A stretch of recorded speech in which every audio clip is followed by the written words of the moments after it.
Today on Echo Productions, we talk about my 3 favorite free softwares for filmmakers.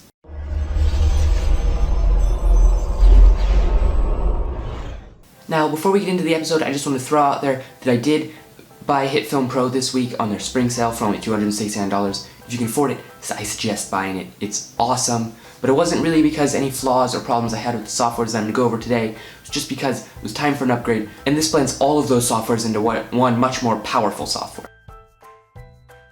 First up on our list is HitFilm Express, by far the best free editing and compositing software on the market. This free editing and compositing software includes an editor with tons of different kinds of transitions, unlimited tracks, and full HD projects that can be exported in several different formats, or even straight to YouTube.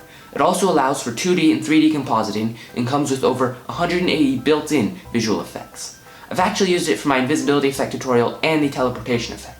I've been using this editor for about 6 months now, and I've only really had a few problems with it, mainly the lack of 4K and the ability to import 3D objects. So I did just upgrade to HitFilm Pro, which in my opinion beats out After Effects and Premiere, but we will get more into that in a later episode.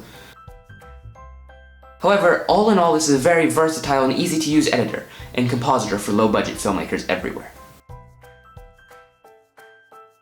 Next up is DaVinci Resolve, our color grading software for more advanced filmmakers who don't have the money to spend on something like Magic Bullet looks from Red Giant, or who want a much more advanced grade. DaVinci Resolve combines the industry standard of color grading and a non-linear editing into one very powerful software.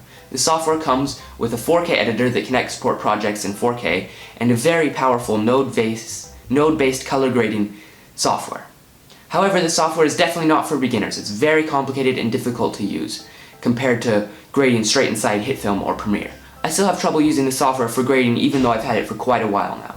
Since buying HitFilm probably won't use the software much anymore, but it's still a very powerful piece of software. Next we come to my favorite pure 3D software for modeling and creating 3D text, Blender. Blender is a free and very powerful 3D creation software. It allows for 3D modeling, rigging, animation, rendering, compositing, and motion tracking. Blender has been praised by VFX professionals to have one of the best motion trackers in any software, and the animations can be rendered out in any quality, from 140p to 8K. However, I mainly use the software for things like 3D text, and probably won't use that anymore now that I have HitFilm Pro with Boris 3D. The only reason I don't use the software for things like that is because it's really complicated. I prefer to use Element 3D or HitFilm Pro for adding 3D objects to my scene. The only reason I don't have this software is because to do anything cool is really complicated and I don't have time to sit for days on end learning all the features and how to use them. However, if you have too much free time and are interested in learning 3D modeling and animation, you could not ask for a more powerful software. But that's all for today. Make sure to like and subscribe for new videos every Monday. If you're interested in checking out any of the software we talked about today, there'll be links in the description if you want to check those out. Click here to subscribe.